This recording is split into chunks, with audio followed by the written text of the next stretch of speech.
अच्छा, ये मैंने आपको बताया था कि रशिया ने ही 150 साल पहले ये जमीन बेची थी यूएस को, कि अलास्का की जमीन ये वैसे भी हमसे दूर पड़ती है, बीच में जो है ये बेरिंग सी भी आ जाता है, एक समंदर का फासला भी है साइबेरिया को। ऑलरेडी साइबेरिया में एक रहना वैसे ही मुश्किल है, इतना वो ठंडा इलाका है, और अलास्का भी वैसे ही है कि वहाँ पे आबादी बहुत कम है इस वक्त भी। अमेरिका के खरीदने के बाद भी इस वक्त 2025 में भी तो 150 साल पहले आप खुद सोच लेंगे वहाँ पे कौन रह सकता था। उन्होंने ये लैंड जो है 150 साल पहले फिर अमेरिका को बेच दिया था, अलास्का का। इसलिए पुतिन ने यही समझा कि जब आईसीसी की मेरे ऊपर सैंक्शंस लगी हुई हैं, मैं पूरे यूरोप में ट्रैवल नहीं कर सकता, मैं मेनलैंड यूएस में भी अगर ट्रैवल करता हूं तो मुझे कहा जा सकता है इस बात के बहाने पे, एक्सक्यूज पे, एट द प्रिटेंस के मुझे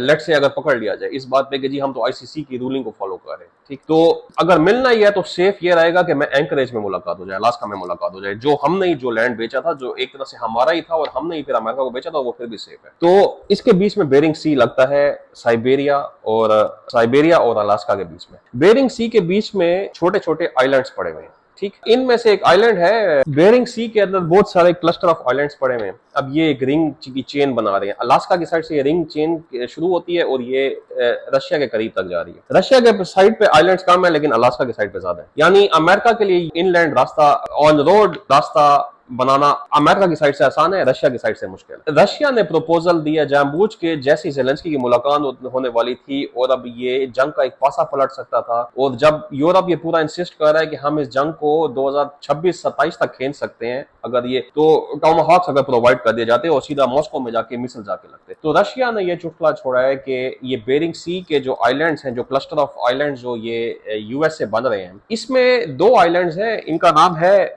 डायोमीड। एक बिग डायोमीड है, एक स्मॉल डायोमीड है। तो अगर डायोमीड आइलैंड्स हैं, इनके बीच का जो रास्ता है वो है सिर्फ 2.5 मील, यानी 4 से 5 किलोमीटर। बिग डायोमीड जो है वो एक मुल्क के पास है, स्मॉल डायोमीड जो है वो दूसरे मुल्क के पास है। तो अगर ये बिग डायोमीड और स्मॉल डायोमीड जो बेरिंग सी के जो आइलैंड्स हैं, जो एक रशिया के पास है एक यूएस के पास है, जिसके बीच में 5 किलोमीटर का रास्ता है, अगर उसके बीच में एक टनल बना लिया जाए और इसके बाद आप अपने साइड से, यूएस जो क्लस्टर ऑफ आइलैंड्स हैं, अपनी साइड से बिल्ड करते जाएं और हम अपनी साइड से जो है जी वो एक बड़ी ब्रिज बना लेंगे, एक टनल बना लेंगे, जो कुछ, तो हम लोग क्यों ना इसको 40-50 मील का ये टनल के थ्रू कनेक्ट करके, जिस तरह फ्रांस और यूके चैनल अंडरपास के थ्रू कनेक्टेड है, टनल के थ्रू फ्रांस और यूके के बीच में समंदर को, चैनल को पास करके भी जो वो अंदर से बाय लैंड कनेक्टेड है, उन्होंने टनल के थ्रू कनेक्ट किया हुआ है, तो हम क्यों ना as a token of friendship जो है इन दो मुल्कों को इकट्ठा कर लिया जाए और हम लोग जो है इनको इकट्ठा कर लें, टनल के थ्रू अलास्का और साइबेरिया को कनेक्ट कर लें। तो उस पे एकदम से अब अमेरिका का रिएक्शन बदल गया है और जेलेंस्की के जो टोमाहॉक्स मिसाइल्स थे वो बिल्कुल बैक सीट पे आ गए। ये मैं आपको फिर नेक्स्ट